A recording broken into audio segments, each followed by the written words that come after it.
when I was coming home from work, and it just made me boil.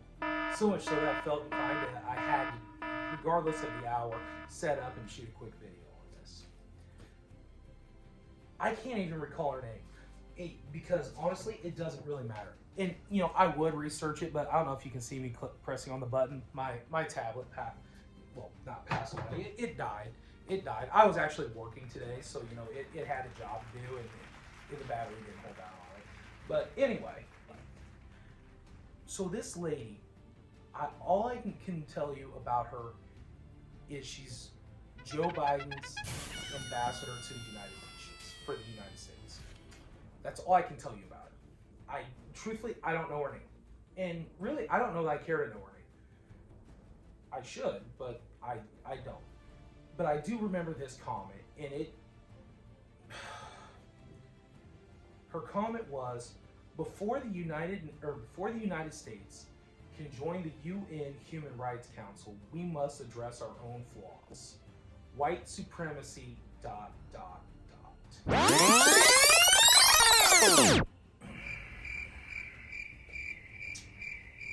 Well, you see, Madam Ambassador, there's a problem with this. As is with many things that come out of whatever position from the Biden administration. It is awfully hard for us to address this topic of white supremacy because we already have. I should say at least one party has addressed this. The other party just continually chooses not to. But they are very clever at disguising it. So what am I referring to? It seems to me, and Gloria, do you remember a time in our history? Do you remember a time? There was one side versus the other. Seems to me it was like the North versus the South. There was a Union, a Confederacy. It's a big, tall guy, real honest guy, started up a political party over. Oh yeah, that's right. Yes, back in 1860, the election of 1860, Abraham Lincoln ran as a Republican to oppose the slavery bills that were being passed by the white Southern Democrats in response and from the lack of opposition of the Whig Party. So Abraham Lincoln, president, who soon became president, and in fact had his entire presidency defined by war, fought vehemently, adamantly, against all kinds of resistance for the 13th Amendment. Now, Gloria, I'm sure you remember what the 13th Amendment is. Yes, the 13th Amendment. The 13th Amendment, the abolition of slavery. Yes, the Republican Party, freely, in good conscience, passed the amendment to the United States Constitution for the abolition of slavery. The Republican Party, with coaxing of a few remaining Democrats. I think there was like 3, maybe 4, what was it, 9? Maybe there was a single-digit amount of Democrats who agreed to vote for it. Upon being offered, a single-digit amount of Democrats who agreed to vote for it.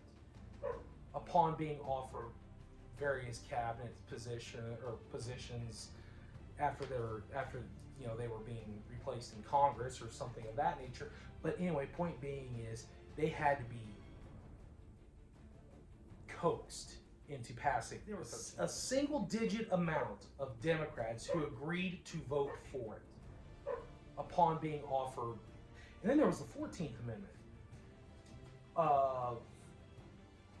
whether or not they were citizens. Didn't that one pass? Yeah, that one did pass. The 14th Amendment passed, creating the fact that all black men were citizens.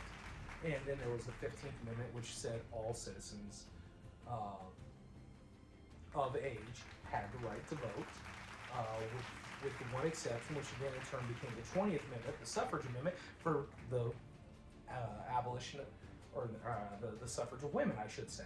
So forgive me, not the abolition of women, the suffrage of women.